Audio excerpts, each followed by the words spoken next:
আরে কলকাতাকে Las Vegas বানিয়ে দেবো, বড় বড় সব ক্যাসিনো হবে। দেখো, এই শোনো, তোমার সন্ধ্যেবেলা ফোন করছি, ঠিক আছে? কি আছে?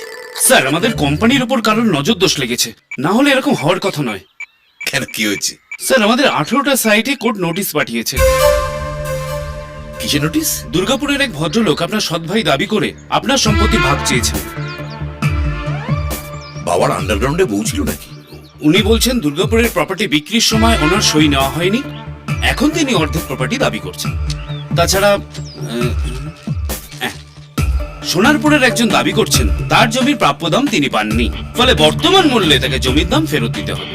আবার ভাঙড়ে দালাল মারফত আপনি যে 100 একর জমি কিনেছেন তার বিরুদ্ধে একজন জনস্বার্থ মামলা করেছেন। এই কেনা বেচা নাকি সঠিক হয়নি। কেউ একটা পেছন থেকে কাটি করছে, নাহলে একসঙ্গে এত বাস খাই না। স্যার, বাস এখনো একটা বাকি আছে স্যার।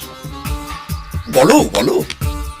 ইনকাম ট্যাক্স অফিস থেকে নোটিশ এসছে, 97 কোটি টাকা ট্যাক্স বাকি পড়ে রয়েছে। আর কারো বাগানে আছলা বাস আছে কিনা দেখো, থাকলে তেল মাখিয়ে দিতে বলো। কোথায় দিতে হবে জানো তো?